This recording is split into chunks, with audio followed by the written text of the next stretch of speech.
Welcome to News Insight. I'm An Chang-han. We welcome back our panelists, Professor Shin Sang-hyuk and Dr. Bong Young-sik. Welcome back. Now let's take a look at our first topic of discussion. The fourth and final Nuclear Security Summit took place for 2 days in Washington, D.C., with 52 state representatives and 4 heads of international organizations in attendance. Closing the summit, members adopted a joint communique outlining their commitments. Also adopted were actions and plans pledging support for 5 international bodies that oversee nuclear security. Korea also vowed to continue its efforts following the Security Summit and play a leading role in implementing the achievements made.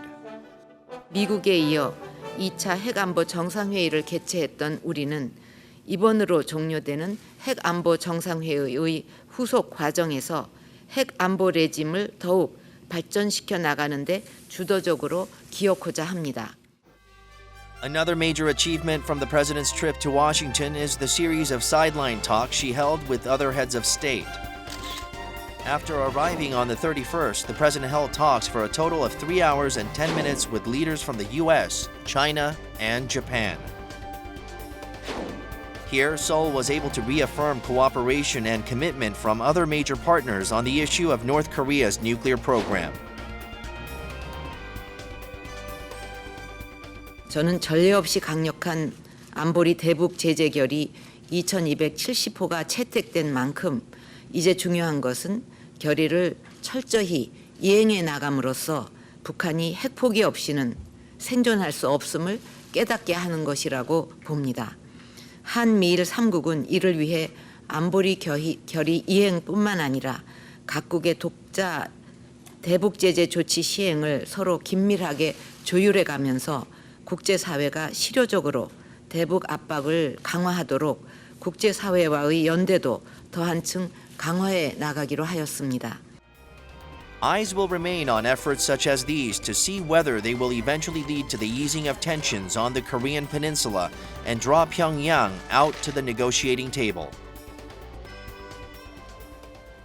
The fourth and final Nuclear Security Summit took place for 2 days in Washington last week. It received positive feedback for raising awareness about the dangers of illicit nuclear weapons trade. We'll discuss the achievements and the legacy of the meeting. So it looks like a lot was discussed to prevent nuclear materials from falling into the wrong hands. What were some of the more noteworthy achievements? Well, for Korean government, we got very important thing from the fourth nuclear summit. Particularly, we made a kind of confirmation from the China about the economic sanctions against North Korea. But as you know very well, through this summit, President Park Geun-hye had the bilateral summit with Mr. Obama, President of the United States, and then Mr. Abe, Prime Minister of Japan, and then finally she had the summit talk with the President of China, Xi Jinping, and then through this series of summit meetings, the President Park Geun-hye could get the confirmation about the implementation of the UN Security Council resolution, which is the economic sanctions against the North Korea. As you know very well, the Chinese government has been hesitating to clearly conform their stance about the North Korea, but from this summit meeting, President Xi Jinping clearly said that they will participate in the efforts to prevent North Korea from continuing their efforts to have nuclear weapons. Of course, the Chinese government emphasized that to punish North Korean government. At the same time, they empathize that we should have to make every effort to have a dialogue with North Korea. But anyway, fundamentally, we can draw the conclusion, from Chinese government to participate in the efforts to prevent North Korea from continuing their efforts in the nuclear program. Yes, media reports suggest that Beijing has been surprisingly outspoken about its opposition to Pyongyang's nuclear program. So what kind of action can we expect from China down the line? China is likely to continue the so-called two-track approach to deal with nuclear North Korea.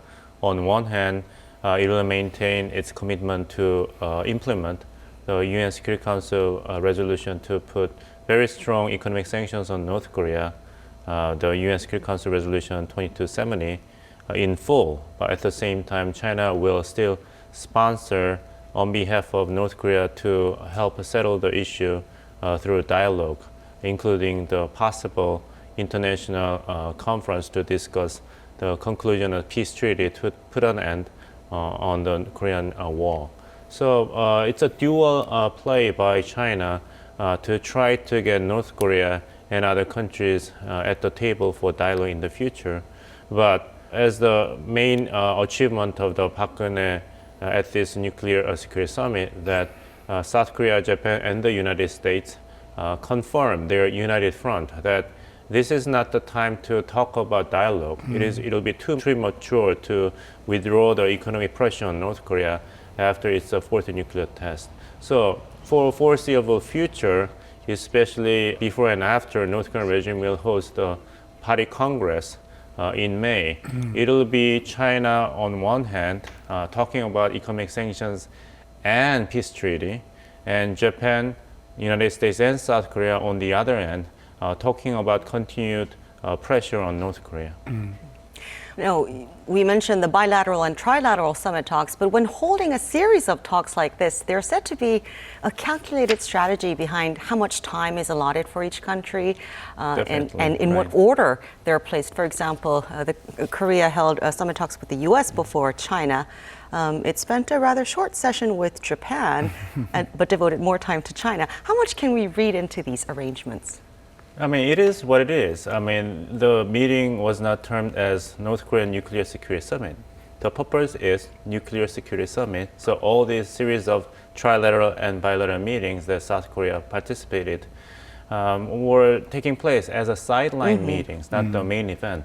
So, I mean, President Park Geun-hye had to deal with a very limited amount of time to focus on delivering key messages to respective heads of state in a given setting. What was conspicuously absent was the meeting between Chinese President Xi Jinping and Japanese Prime Minister Abe. So in that regard, that the depth of acrimony between the two countries is still quite significant. And in that regard, that in a relative sense, that South Korea's diplomacy during the NSS must be regarded a huge success. Well, couldn't it have also been that Seoul wanted to talk with Washington and Tokyo before confirming the trilateral cooperation to China? Yes, according to the report released by the Korean mass media, well, there was the asking from Chinese government to have a summit meeting with President Park Geun-hye first. But Park Geun-hye responded a little bit differently from the expectation from Chinese side. Please give us a time, and after the response given to Chinese government, the Korean government arranged the summit meeting with President Obama. Well, I think by having those kind of bilateral summit with the USA, I think indirectly we could transfer our message about this issue to Chinese government. That means that USA and Korea share the same idea about the measures to deal with North Korean nuclear programs. And then by giving such a kind of message to China, certainly Chinese government should consider their stance one more time. And so after the summit meeting with President Obama, President Park Geun-hye met also with the Prime Minister Abe, but even though the meeting was very short. But so we can say that the so-called, through the bilateral summit meetings with the USA and China, we could give some clear message to Chinese government that we have a same stance to deal with the North Korean nuclear programs. So I think all those kind of the schedule set by the Korean government was quite well prepared, I think. Through those kind of the arrangement with the summit, I mean, the president of these three big countries, neighboring countries on the Korean Peninsula, we could, I think, produce a quite fruitful outcomes in the summit meeting, I think. Now, Russia, which has the biggest nuclear arsenal and the most nuclear materials in the world, didn't show up at all at this year's summit. What can we infer from Russia's absence? The Russia's absence can be interpreted in two ways. One is that the absence was to register its grievances and opposition to the United States involvement in the Ukraine. Russia is still under the economic sanctions imposed by the West. So by being absent in this nuclear security summit, mainly sponsored by the US President Obama as part of his legacy, I think the Russian leadership wanted to send a signal about its opposition to the US leadership in the world. And the second thing is that Russia's estimate is that the world has done more or less enough to conjure up collective effort to deal with the danger of nuclear materials in the hands of the civilian entities. But at the same time, Russia is not ready to make additional commitment to reduction of nuclear arsenals. Russia and the United States account for 95% of all the nuclear weapons on the face of the earth. So if Russia wants to make additional contributions to potentially creating a world free of nuclear weapons, then it has to make additional sacrifice in terms of reducing its nuclear weapons. Not nuclear materials in the civilian sectors, but nuclear weapons in the military sectors, which must be a very difficult political decision for the Putin leadership in Russia. So some say that the final nuclear security summit was a bit of an anticlimax for President Obama because of Russia's absence. Right, but it is what it is, because the main threat of nuclear nightmare should come from the loose nuke, the military weapons. But at the same time, there is a growing concern about nuclear materials fallen in the wrong hands. For instance, nuclear terrorist groups, or nuclear terrorist groups may just come to take charge of nuclear power plants or nuclear materials. Then, as illustrated by the disaster of Fukushima in Japan a few years ago, then the peaceful use of atomic energy in these countries can be source of grave threat to innocent citizens. So it's a dual purpose of the Nuclear Security Summit, and in Russia's estimate, now it is time to shift the discussion at the working level, not the level of heads of the state, to have implement actual policy to deal with these loose nukes. Amidst all this, there is still the possibility of a fifth nuclear test by Pyongyang. Now, even as the world was discussing its nuclear program, it tried to jam GPS signals in South Korea. It also test-fired a ballistic missile. Do you expect we'll see more provocations from the North? Well, we cannot eliminate the possibility of seeing the fifth nuclear test in North Korea. But I think we have to think about the responses from China, towards the North Korean nuclear issues. The Chinese government has empathized the so-called two-track approaches in dealing with North Korean issues. Okay, we have to force them to change their attitude or stance toward the nuclear programs. At the same time, the Chinese government has emphasized the importance of dialogue with North Korean regime. This is a little bit different from the stance taken by the USA, Korea, and Japan. So suppose if we just take our stance only, ignoring suggestions from Chinese government, we do not efforts to have a dialogue with North Korea. Definitely, maybe North Korea could take conduct the fifth nuclear test.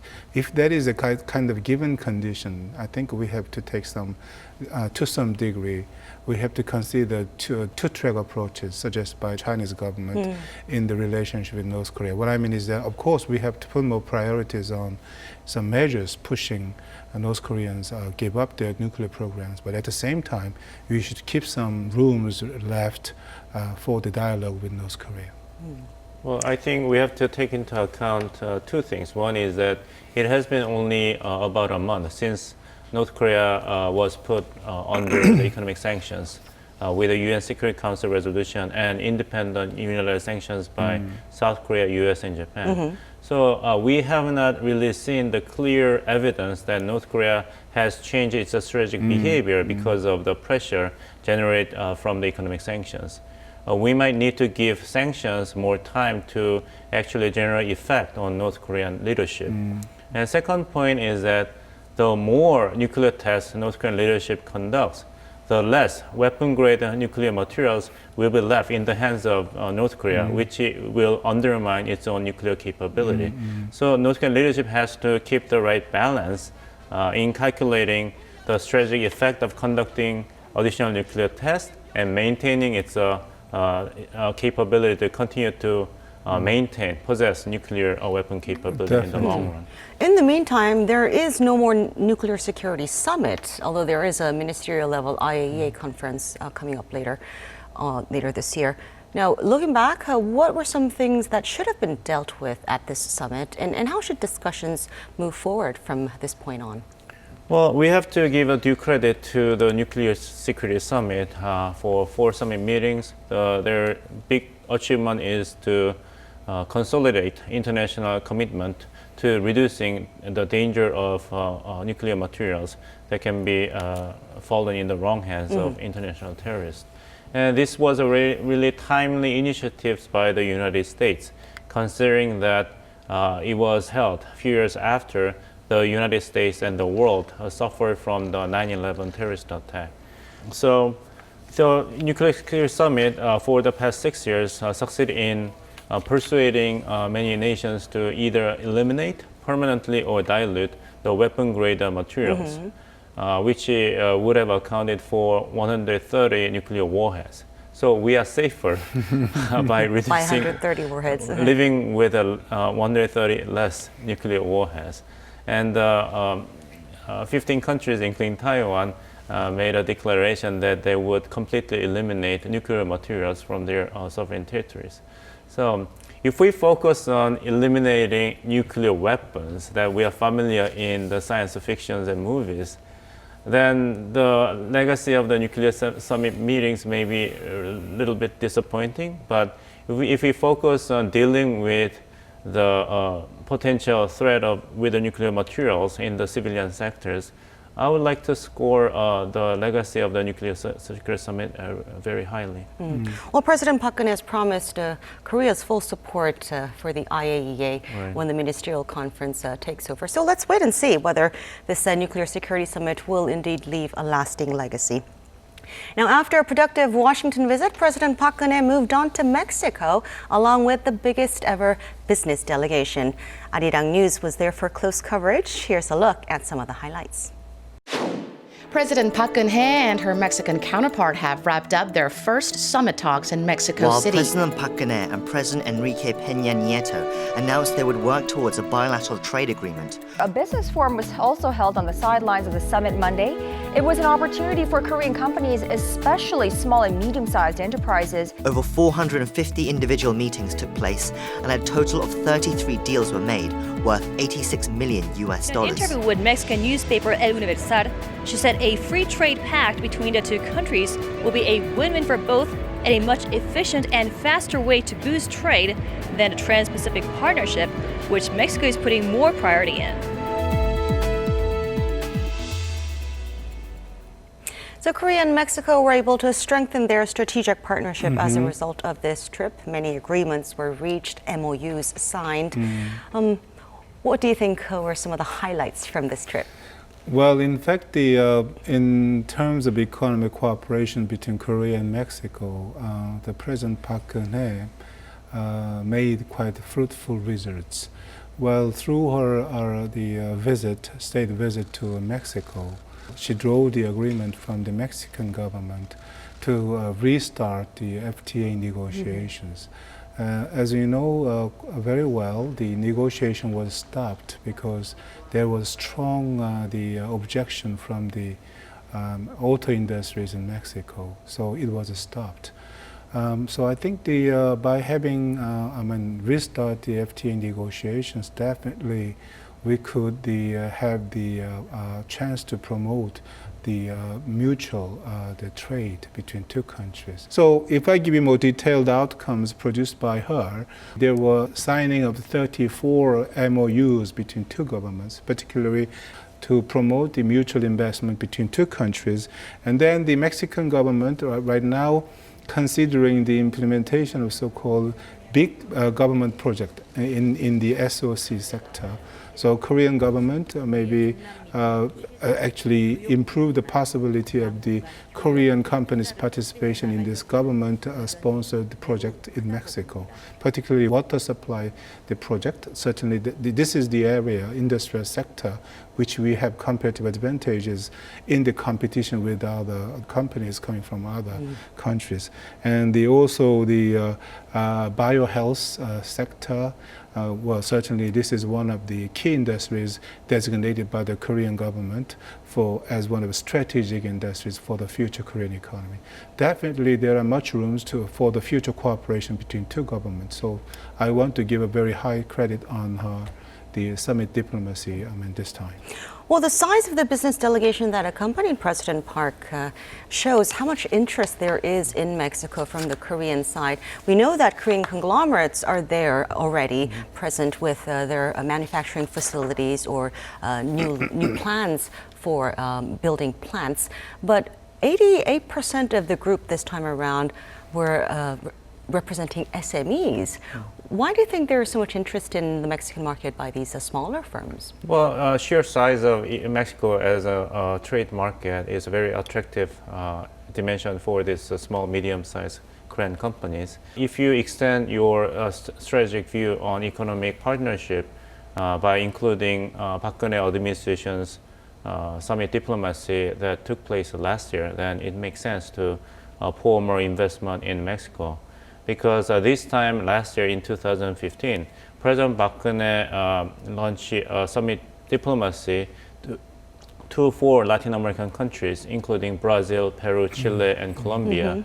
So by including Mexico as a platform of South Korean small and medium-sized companies to venture into the Latin American market, then this is a very important strategic step for Korean economy. Well, you mentioned the possibility or the agreement to resume free trade talks between Korea and Mexico. Until now, though, the mega trade deal, Trans-Pacific Partnership, TPP, was said to have been an issue in trade discussions with Mexico. What was the problem with that? Well, in fact, someone insists that we just joined to the TPP. By doing so, we will be able to get the economic benefits which is very similar when we get from the FTA, from the Mexico. So if we look at the contents of the TPP, actually by joining to TPP, immediately 77% of the items, trade items, could be eliminated from the tariffs. And then within 10 years, definitely all tariffs will be eliminated. So I think which one is better? No, it is not an issue. I think actually which one we can take one of those possible passes. We can take the membership of the TPP, or we can have the FTA with Mexico. It's a matter of time. Which one is easier for us? It seems like both sides had a change of heart, though. Korea was a little bit late in joining TPP. Mexico spent a little too much time focusing on TPP rather than on FTAs, but now it's changed its mind. Yes, to join the TPP, as we know very well, there are 2 or 3 obstacles, difficulties for us. Well, TPP is a kind of strategic measures taken by the USA to prevent China from taking the initiatives in the region. Well, Korean government has been jammed in some sense in between Chinese policy and the USA policy. So it has been one of the obstacles for us to make a decision about the membership of TPP. Right. But I think the Korean government at least publicized that our official stance, that we are very serious considering to join to TPP. I think we should do that, I think. Another one is, in fact, in Mexico, after the crisis in the mid-2000s, well, their industrial, the foundations, and particularly manufacturing sector, has been a little bit destroyed. So to produce so-called synergy effects or the complementary effects in between two countries, it will take a time. Maybe if we sign an FTA, maybe we can take a larger piece of cake in the named cakes economic benefits from FTA, but certainly from the Mexican side there will be complaint about that. So I think we should control the speed and pace in an effort to produce the FTAs with Mexico. So this can be another obstacle, I think. So considering all of them, we need the FTA or membership of TPP with Mexico, but we should have to consider many things, not to minimize the potential economic benefits which we will be able to get from the cooperation with Mexico. I'd like to highlight another consideration in the context of undergoing presidential election in the United States. It was reported that Bernie Sanders won the Wisconsin primary for the Democratic Party, which is a huge upset. And Ted Cruz also won the primary for the Republican Party in the state of Wisconsin over Mr. Donald Trump, which means that the primaries for both parties, Republican Democratic Party, will be likely to protracted, so that outcome of presidential election will be taking far longer than initially expected. And as the primary elections continued this way, then the main candidates in the presidential election will raise their voice on behalf of the small businesses of the United States and American workers, which is not a good news for the generating domestic support in the United States to invite South Korea as a new member of the TPP. For instance, even Democratic Party candidate, former Secretary of State Hillary Clinton, expressed a very critical view about the TPP, although she was the one, as a Secretary of State, main architect of the U.S. policy pivot back to Asia. And the TPP has been regarded as an economic leg of the rebalancing strategy of the United States toward the Asia Pacific. So until we have the final result of the presidential election in the United States is made, we cannot be sure whether there will be strong domestic support in the United States under the new administration in favor of South Korea to be included in TPP. Or in favor of TPP itself. Right, even, right. Yes. Well, in the meantime, President Park considers Mexico to be a key partner in turning up the heat on Pyongyang. And so far, Mexico has been cooperative in implementing sanctions against the North. What kind of a relationship does North Korea have with Latin American countries? Well, we cannot really say that the Latin American countries has a very strong and effective leverage on North Korea's behavior. That's the unfortunate part. Although I would say that South Korea needs to secure as many and as much international support from all the countries, including Latin American countries. And Mexico has been very cooperative in terms of pressuring North Korea for denuclearization. For instance, since 2014, it impounded one of the North Korean vessels in violation of the UN Security Council. But we have to see things as they are, which is that China holds the key in determining the level of international pressure on North Korea after its fourth nuclear test.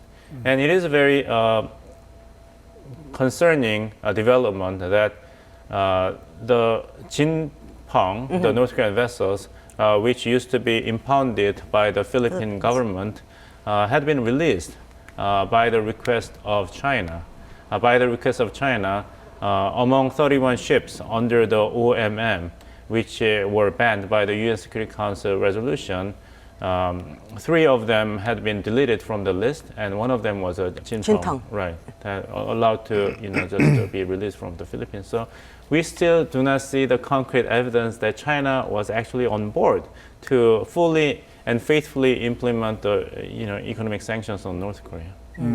Well, while diplomacy on nuclear security and economic cooperation was unfolding outside of Korea, the talk in the town has been the upcoming general elections. We only have 5 days to go now. Let's get a check on the latest developments. So, the clock is really ticking. Are you feeling the election fever yet?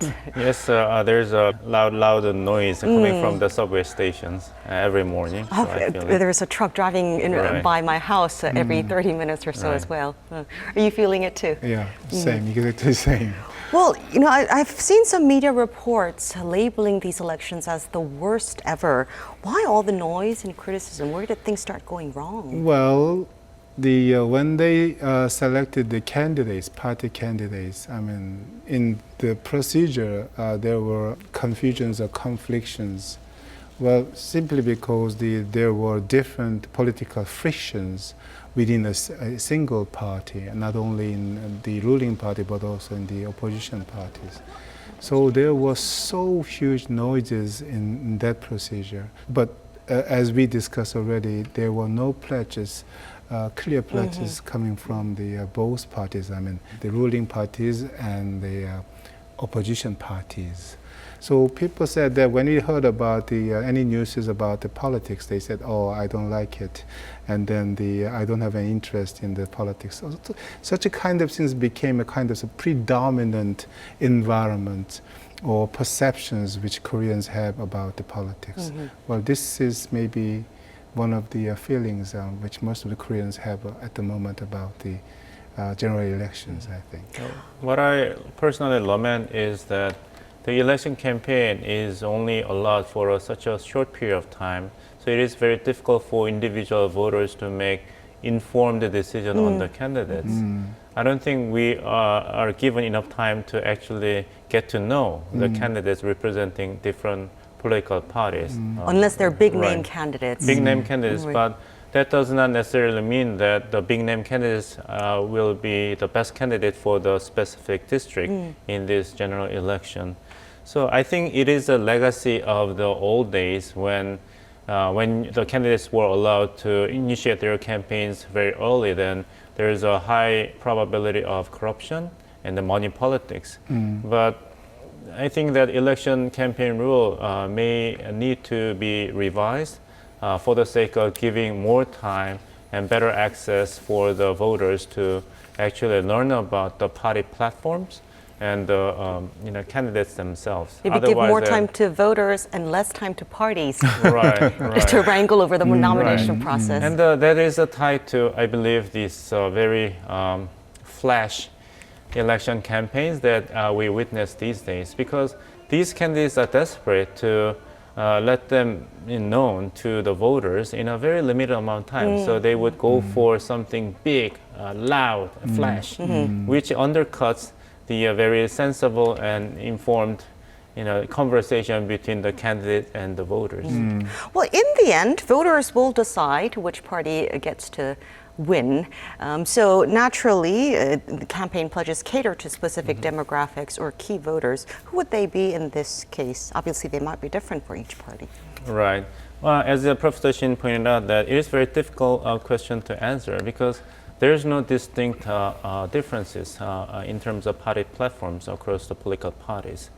So election is supposed to be an opportunity to exercise meaningful vote. But when you don't have any differences across the parties, then people will stay away from the election because they do not really see any hope for meaningful change in domestic politics. Some parties believe if they can win over the hearts of older voters or younger voters, they have a better chance at winning. Right. It depends on what levels you're focused on. At the national level, you have to cater to Korean voters in the 60s or older because they constitute about 6.8 million votes, which constitute the largest voting bloc as an age group, which accounts for almost 24% of the entire voters in Korea, 42 million voters in Korea.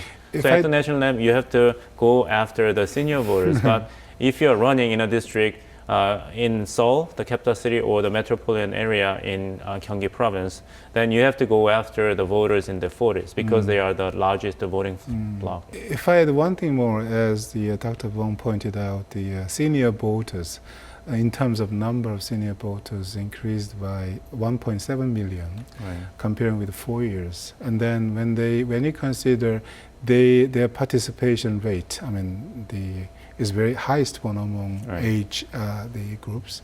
So I think maybe depending on the district, maybe there could be some differences, but as a whole, definitely the importance of senior voters seems to be more important than before. Right. When you consider that, and when you also consider the usual complaint by young South Koreans that they cannot find good jobs after graduating from college, or they are discriminated by the seniors in the job market, then they better come out and vote, cast their voice. But unfortunately, voters in Korea in the age between 19 and 29, the young South Koreans are the most passive participants in election campaign. About 43% of the Korean voters in the age between 19 and 29 said that either they are indifferent or they have no party to support.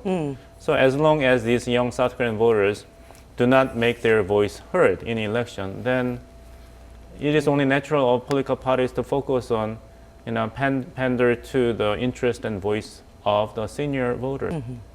Well, a tight race is expected this time around, with many candidates going neck and neck. We know that opposition parties have failed to produce strong unified candidates against the ruling party.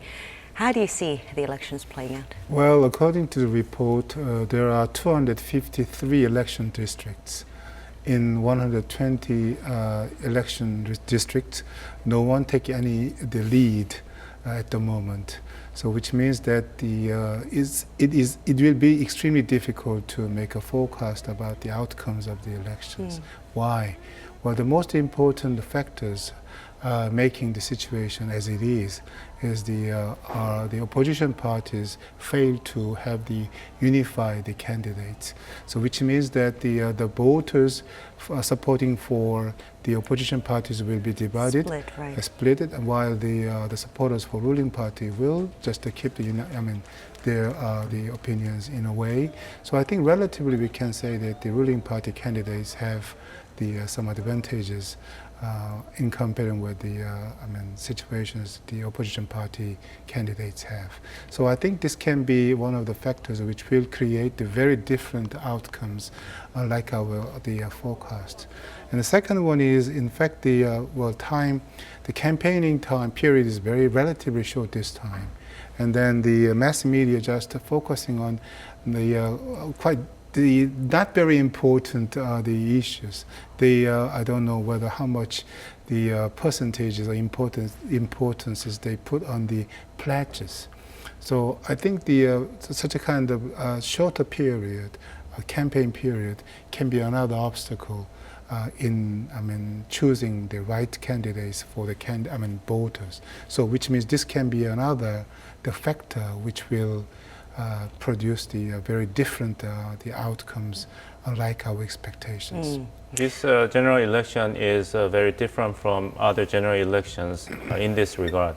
This time the popularity rating for President Park Geun-hye, the incumbent president, is very high, around 40% at least, which is unusual for any president near the end of the 5-year tenure. So ruling party is a very advantageous position compared to the ruling parties in the previous general election, when the incumbent president is suffering from the lame duck syndrome. So in many reasons, including the reasons Professor Shin mentioned, that I think the situation is quite advantageous for the ruling party. Well, I guess in 5 days we'll see which side comes out smiling. Before we wrap up, your final thoughts of the week. I'm looking forward to see the outcomes of the elections, because that this will be very important for the future. Particularly this is very important because that considering the external economic conditions and political conditions and situations we are facing on, the politicians should play their role properly. So I'm really looking forward to outcomes of the general elections. Plus there's a presidential election next year as well. Yes, of course. Dr. Bong? Well, I'd like to see whether the third party's slogan to put an end to the bipartisan political system, how it will turn out. That will be the focus that I'm paying attention to. Well, hopefully we can talk about the results of the election next time we get together. Thank you two very much today. Thank you. And that is all for this edition of News Inside. Thanks for watching. We'll be back with more next week.